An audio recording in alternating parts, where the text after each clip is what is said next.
know, um, when we picture trying to grow a business from the ground up, especially a service-based business, there's this very specific, like almost universally exhausting image that comes to mind. Oh, I think I know exactly where you're going with this. Right. I want you to just close your eyes and think about a massive cavernous convention center.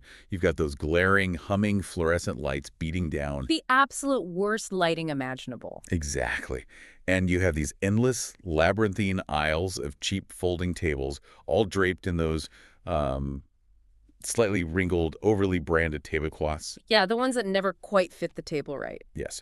And standing behind every single one of those tables is a business owner.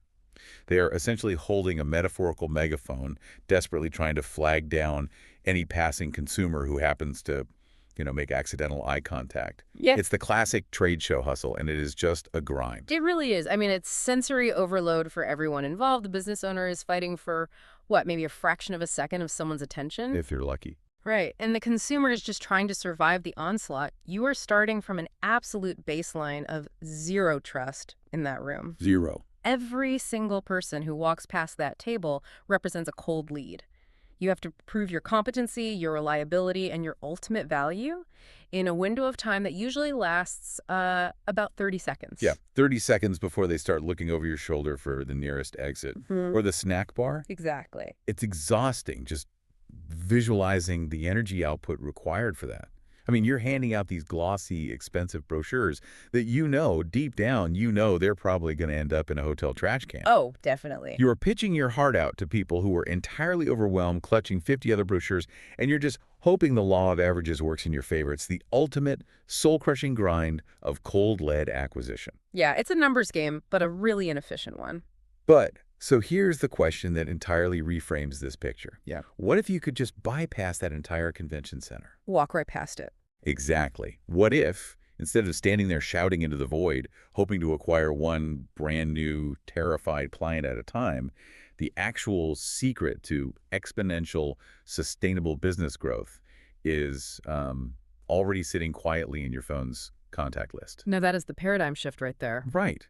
What if the key to scaling isn't the elusive clients you're constantly chasing, but the fellow vendors you are already working alongside every single weekend? That requires a profound perspective shift, honestly. You are moving the entire focus of your marketing engine away from the unpredictable consumer you don't know and directing it toward the professional peer you do know. Yeah. It's shifting from a hunter mentality to an agricultural one. You stop hunting for individual meals and start cultivating an ecosystem that feeds you continuously. Okay, let's unpack this. Welcome to the Deep Dive. We are so thrilled to have you here with us as we explore a fascinating and frankly game-changing strategy for anyone operating in the events, wedding, or localized service industries. It really is a game changer. So our grounding material today is a highly detailed, comprehensive document titled Vendor Loyalty Programs.docs.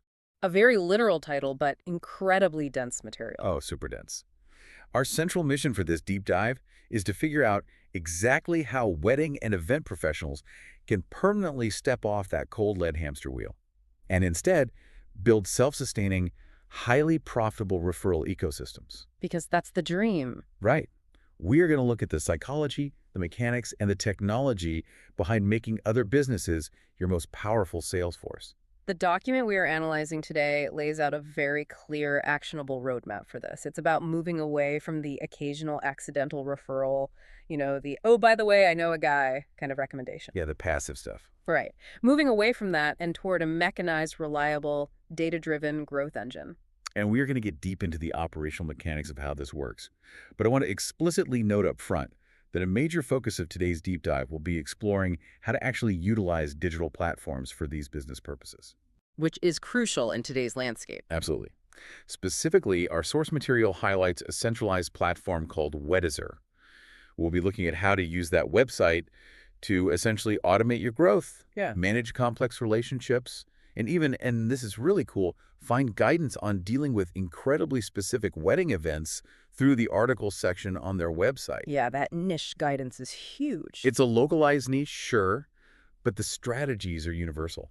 So before we get into the software dashboards, the tiered rewards, and all the AI algorithms, we really need to understand the unique atmospheric pressure of the environment we're operating in. We have to set the stage. Right.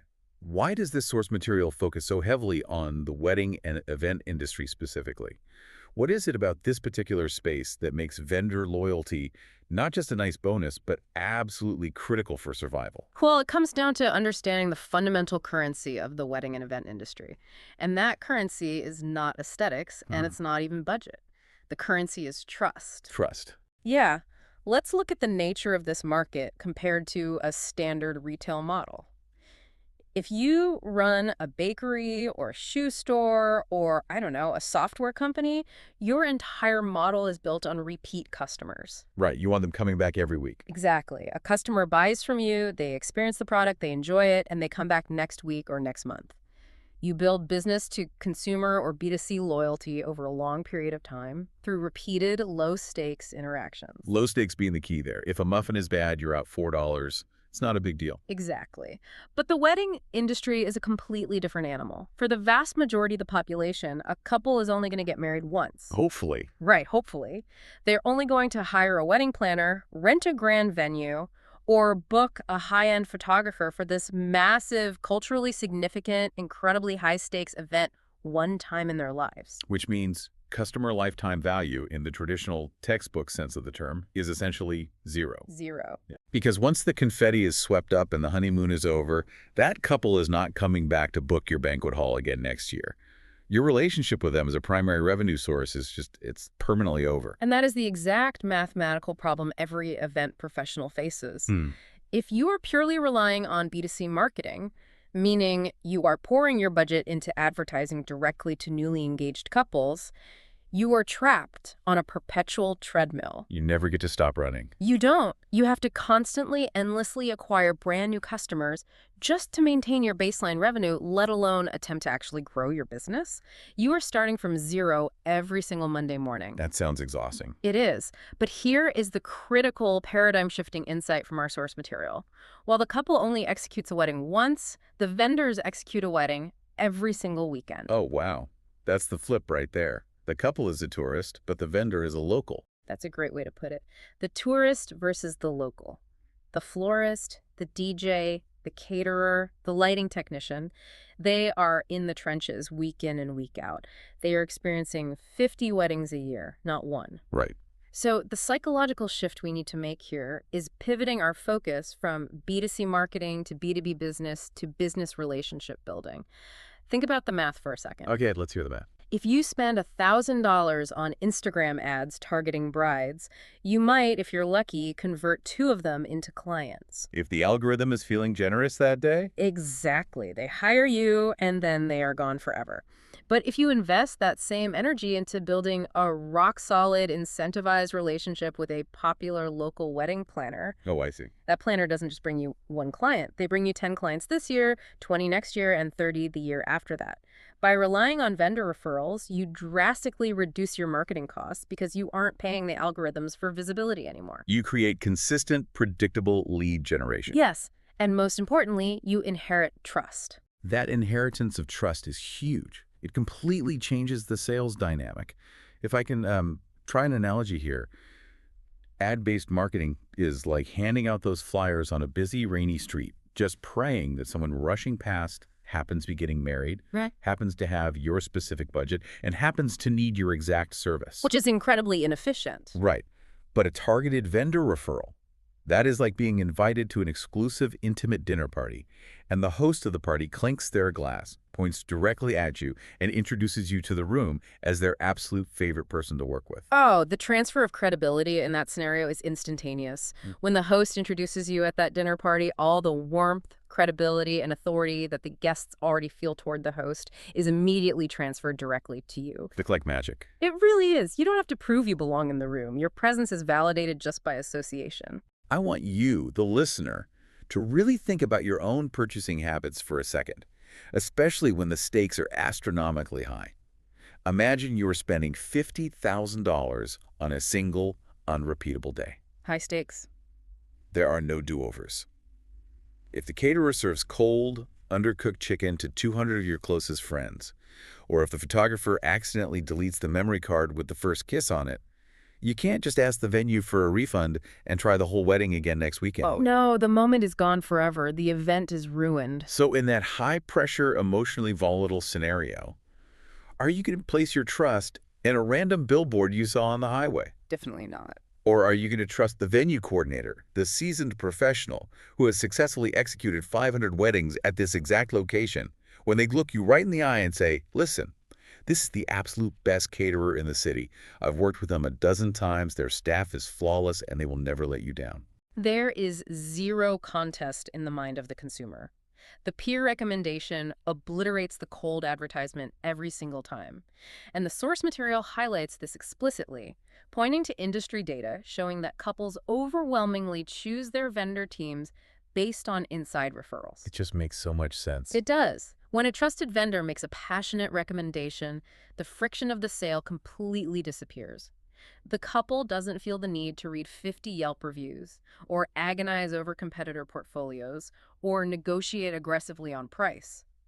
The vetting process has already been handled by a professional they inherently trust. So we've firmly established that trust is the ultimate currency of the realm, and that B2B referrals are the most efficient, cost-effective way to acquire new, high-quality clients.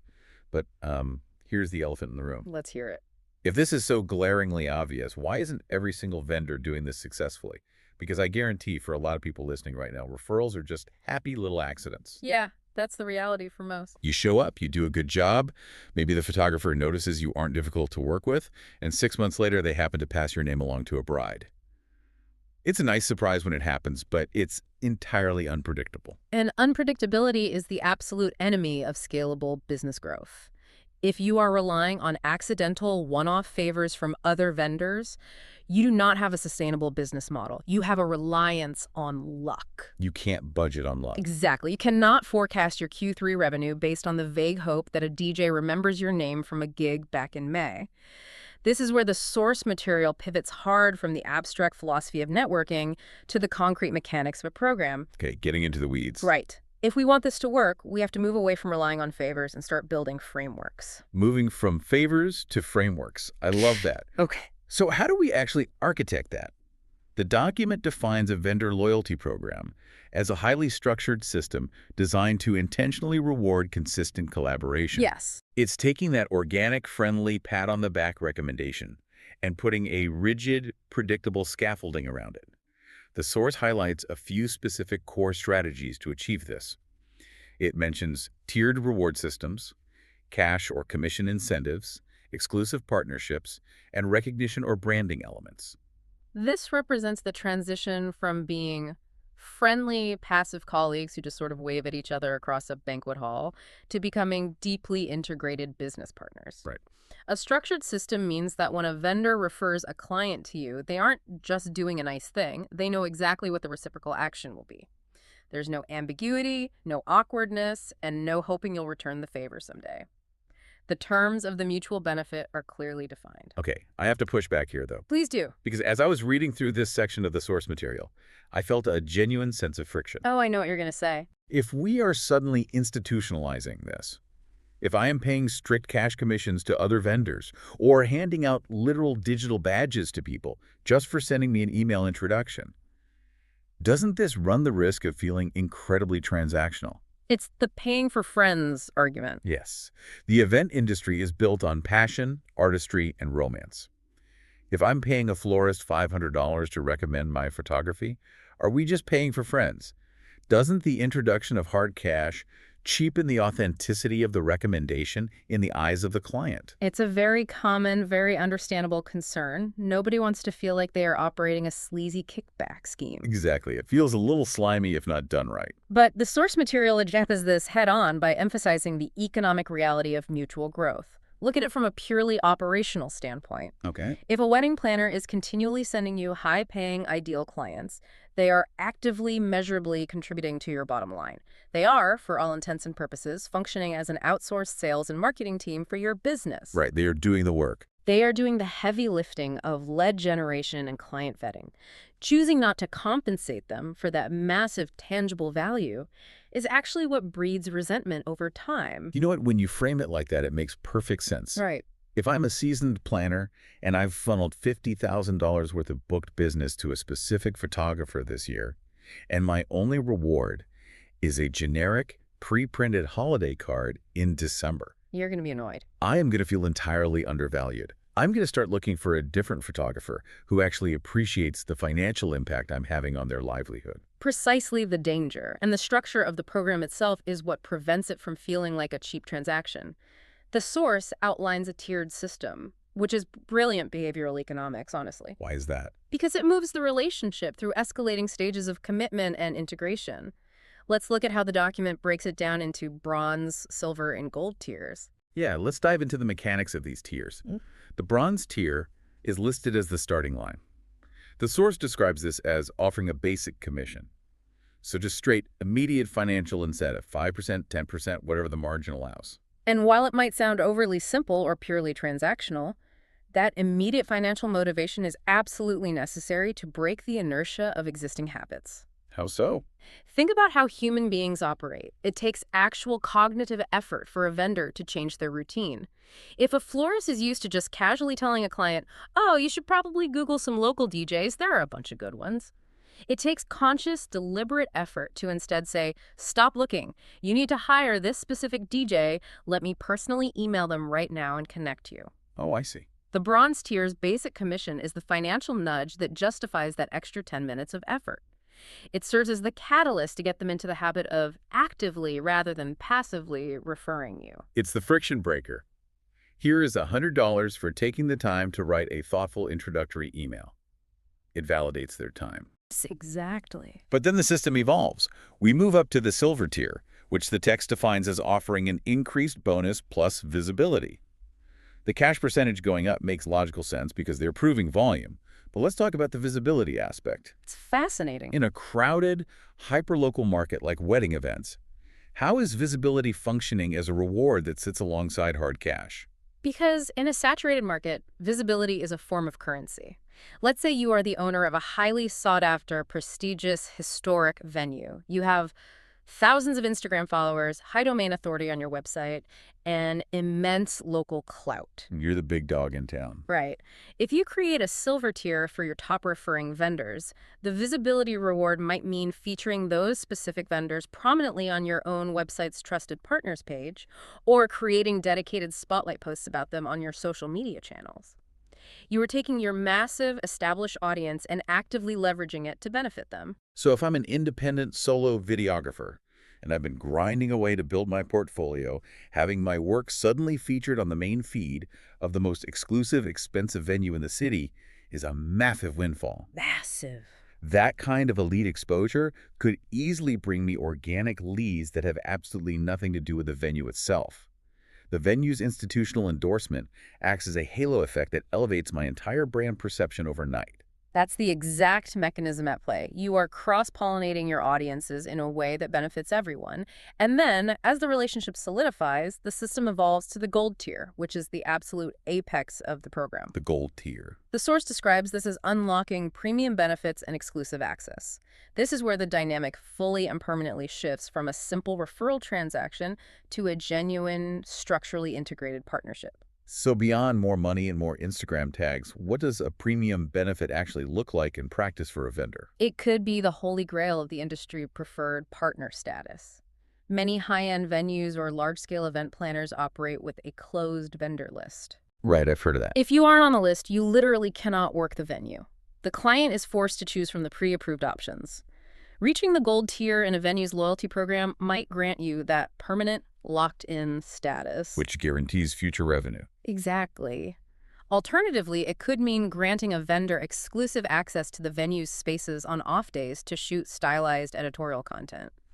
Vendors desperately need that content to build their high-end portfolios, but usually they have to pay thousands of dollars just to rent the space. Wow. What's fascinating here is how the source incorporates recognition and branding into these upper tiers. They mention public recognition, digital badges, and featured directory listings.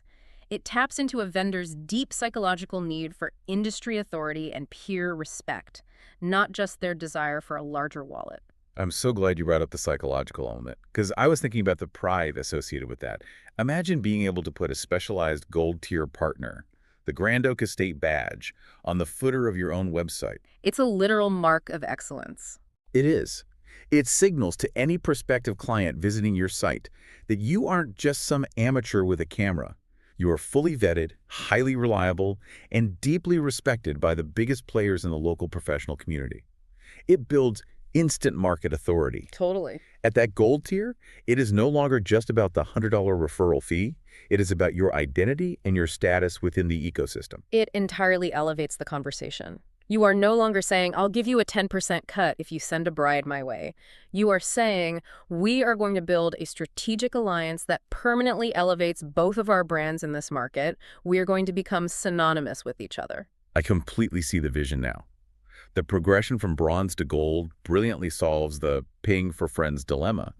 But, and this is the massive, unavoidable roadblock that I know every single listener is picturing right now. The logistics. The logistics. Let's say I am completely sold on this philosophy. I'm fired up. I am going to set up bronze, silver, and gold tiers tomorrow morning.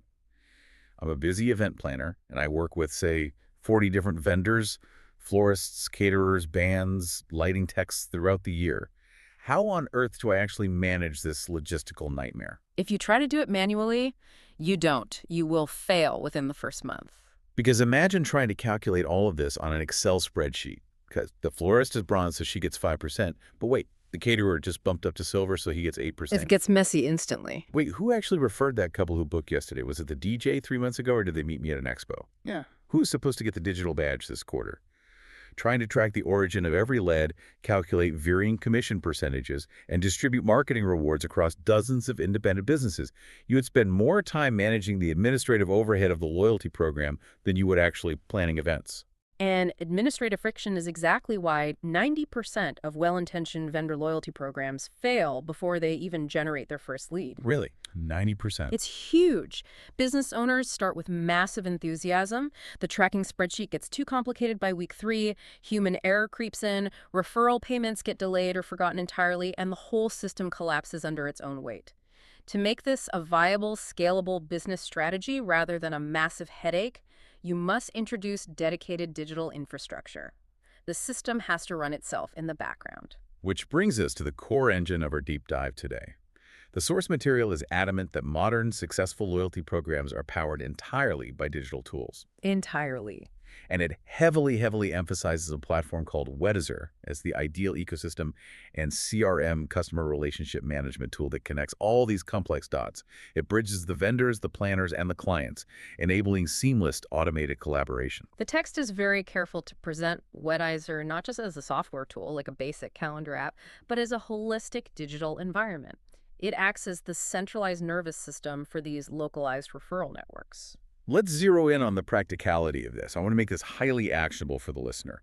If you want to implement everything we've talked about, the tiers, the badges, the tracking, how do you use the Weddizer platform to actually do it? Okay, let's break it down. Because the text notes several massive advantages. Yeah. Centralized vendor listings, automated referral tracking, improved visibility for repeat collaborations, and an inherently better client-vendor matching system. Plus, as we mentioned earlier, the site serves as a massive educational resource. Let's tackle the most critical universal pain point first, tracking the origin of a lead. Without a centralized digital platform, tracking referrals is an exercise in frustration and guesswork. It's basically impossible. Pretty much. A client submits a contact form on your website. You reply and politely ask, "How did you hear about us?" They vaguely reply, "Oh, I think my planner mentioned you, or maybe I saw you on Instagram, I can't remember." Typical. That vagueness kills loyalty programs because you don't know who to reward. But with Weddizer, the entire referral process is tracked digitally from the very inception. When a planner wants to recommend you, they send the client your way through the platform using a specific digital pathway. The data is instantly captured and logged. There is an undeniable, time-stamped digital paper trail. So if managing referrals on a spreadsheet is like trying to direct air traffic at JFK Airport while wearing a blindfold and using a walkie-talkie. Good luck with that. Exactly. Yeah. Then Weddizer is the equivalent of sitting in a state-of-the-art, fully illuminated air traffic control tower. The spreadsheet is the blindfold. The CRM is the radar. You can open your dashboard on a Tuesday morning and see exactly, with clinical precision, where every single lead came from. Yeah. You can see that Planner A sent you 5 leads, but none of them booked. but caterer B sent you 2 leads, and both of them signed contracts. The value of that specific data cannot be overstated. It entirely removes emotion, bias, and guesswork from your business strategy. And because the platform tracks the data seamlessly, it allows for automated reward distribution. Automation is key. Huge. The Weddizer system knows the moment a referred lead transitions into a booked paying job. And because you've set up your rules in advance, the software can automatically trigger the appropriate tier reward. It instantly logs the 5% commission owed to the bronze vendor, or it automatically upgrades the silver vendor's status badge on their public profile without you having to click a single button. Let's explore that centralized vendor listing aspect, because that seems to be where the real growth multiplier happens. How does simply being listed on a platform translate into active business growth? It comes down to the economic principle of the network effect, which is incredibly powerful within Weddizer. The network effect dictates that a product or service gains exponential value as more people use it. Think of the invention of the telephone. One telephone in the world is completely useless. 2 telephones are mildly interesting. A billion telephones fundamentally change human civilization. Right, the value is in the connection, not the hardware. Exactly. Apply that to Weddizer. When a vendor brings their trusted, real-world network onto the centralized platform, let's say an elite photographer actively invites her favorite videographers, her go-to florists, and the planners she loves working with to connect with her profile on Weddizer, she is centralizing her operations. Okay. Now, when a prospective client lands on that photographer's Weddizer profile, they don't just see an isolated photographer. They see an entire interconnected ecosystem of highly vetted professionals. Oh, I see the psychology there. If I'm the overwhelmed client, I'm not just booking you to take photos. I'm tapping into your curated, pre-vetted gold tier network. You are functioning almost like a mini agency.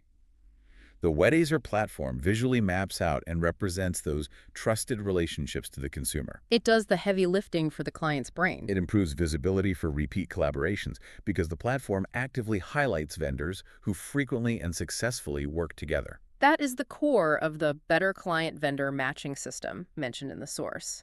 The platform isn't just looking at isolated, siloed data points. It sees the complex web of relationships. It sees that vendor A, the photographer, and vendor B, the lighting tech, have successfully executed 20 large-scale weddings together, and that all 20 of those weddings received 5-star reviews from clients. That's a huge selling point.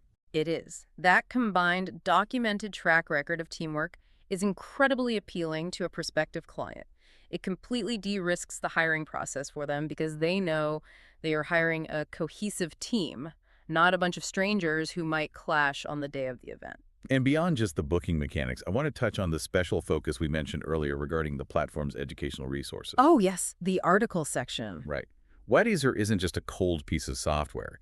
It has a massive article section designed to provide guidance on dealing with incredibly specific niche wedding events. Which is such a brilliant retention tool. It keeps vendors coming back to the platform even when they aren't actively managing a lead. Let's say I'm a vendor who usually does traditional banquet hall weddings, but I suddenly get a lead for a massive 3-day South Asian fusion wedding. I might be terrified of messing up the cultural nuances. Of course, that's intimidating. But I can go into the Weddizer articles section, search that specific niche, and find comprehensive guidance written by experts within the ecosystem. It teaches me how to handle the event, which makes me a better vendor, which means I get better reviews, which elevates my standing in the loyalty tiers. The platform is actively upskilling its own user base. It creates a beautiful, positive feedback loop of professional development and financial reward. I want the listener to really visualize their current day-to-day workflow right now. Think about the sheer number of hours you lose every single month to administrative friction. The hours spent just checking in emails, the time lost trying to remember who referred whom last season, the awkwardness of having to remind a colleague that they technically owe you a commission from a gig they booked 6 months ago. Whew, the worst. Or the tedious chore of manually updating a list of preferred vendors on your Squarespace site. Platforms like Weddizer take all of that lost time, all of that operational friction, and they eliminate it. They turn what used to be a tedious, error-prone chore into actionable, scalable business intelligence. You are reclaiming your most valuable asset, your time.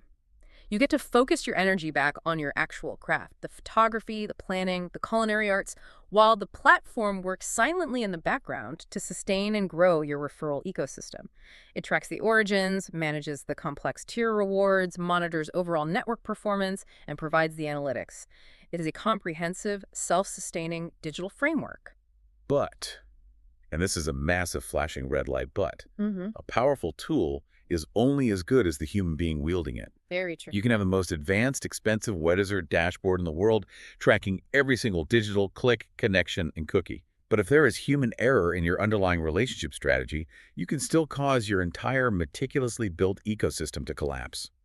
The most advanced software on Earth cannot save you from fundamentally bad business etiquette. Which serves as the perfect transition into the realities of implementation. The source material dedicates a significant section to the best practices and, more importantly, the deadly sins of vendor loyalty. The deadly sins. It is very clear that even structurally sound loyalty programs will implode if they are mismanaged on a human emotional level. The document lays out some very clear best practices first. Yeah. Keeping your reward structures totally transparent. Focusing on genuine relationship building over pure transactional extraction. Actively using the data you're gathering to make decisions, and offering highly flexible incentives. But then it lists the common pitfalls, the deadly sins that destroy networks. Let's run through those. Okay, we've got overcomplication of the tiers, delayed or forgotten payouts, a lack of clear communication, the failed mistake of ignoring small or brand new vendors, and poor data tracking. I want to spend some serious time unpacking one specific mistake from this list that really jumped out at me as a silent killer of businesses. Which one? The text explicitly warns against ignoring small or new vendors. Why is that such a common trap for business owners?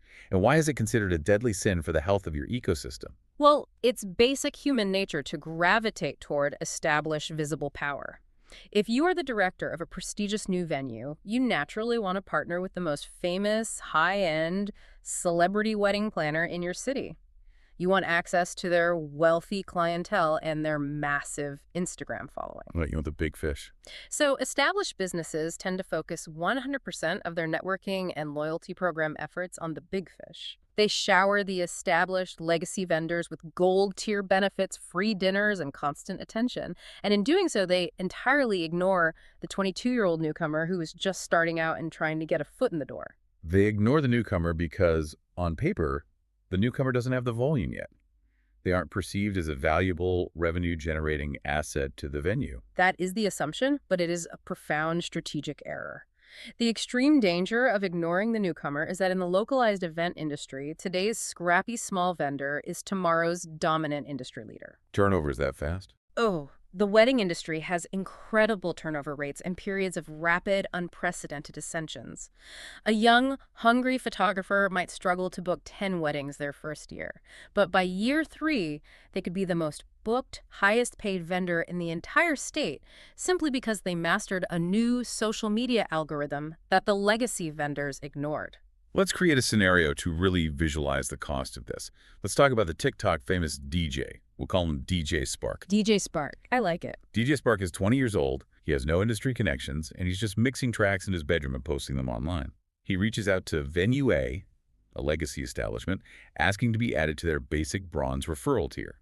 The venue manager looks at his lack of experience, turns up their nose, and ignores his email because they only work with established professionals. A classic gatekeeping mistake. Right. But DJ Spark keeps posting. Suddenly, one of his mashups goes viral on TikTok. It gets 10 million views. And practically overnight, every single engaged couple within a 500-mile radius decides that DJ Spark is the absolute must-have vendor for their reception. He blows up. He goes from booking 0 weddings to booking 80 high-budget weddings in a single week.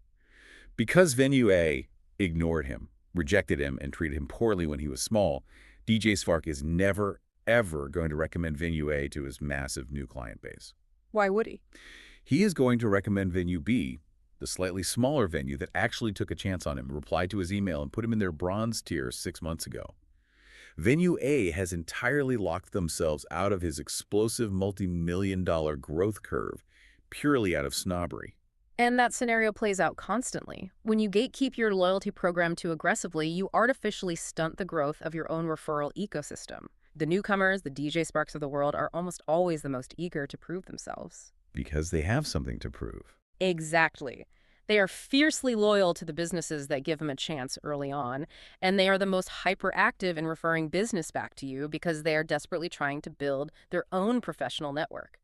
A healthy, forward-thinking loyalty program managed on a platform like Weddizer must be radically inclusive at the entry level. It must be a meritocracy. So anyone can join at the bottom tier. You allow anyone to enter at the bronze tier, and you let the data, not their pedigree or how many years they've been in business, dictate who works their way up to gold based purely on performance. Cultivate the talent early, and you reap the rewards when they blow up. That makes total sense. Now let's look at the operational day-to-day side of these deadly sins. The source explicitly calls out delayed payouts as a program killer. Oh, this is a big one.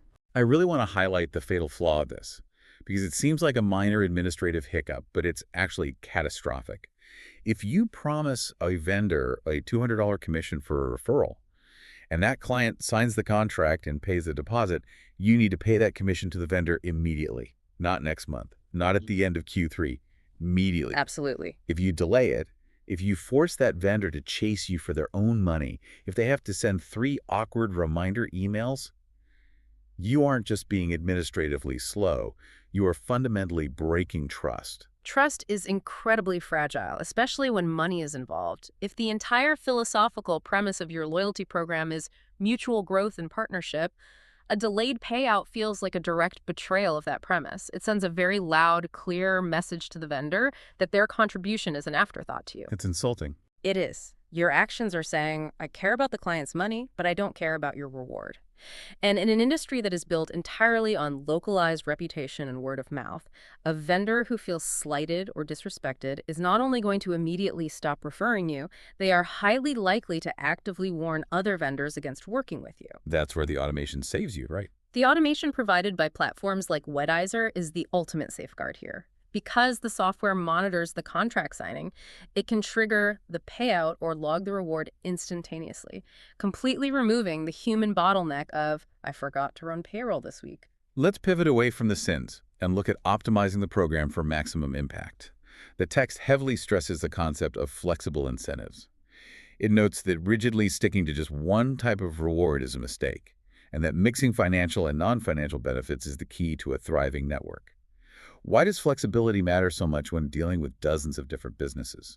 Because you are dealing with independent businesses that all have entirely different operational realities, distinct cash flow situations, and vastly different long-term goals.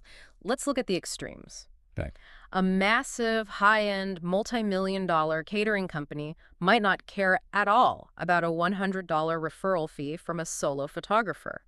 Processing that tiny check through their corporate accounting department might actually cost them more in administrative time than the check is worth. It doesn't move the needle for them financially. That's a great point. So what do they want? What that catering company might value immensely is high-end editorial cross-promotion visibility.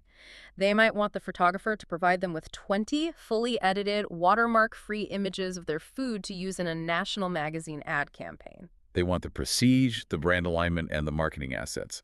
The cash is irrelevant to them. Exactly. But conversely, look at a solo photographer who is in their second year of business and is hustling every weekend to try and save up for a new $5,000 camera lens.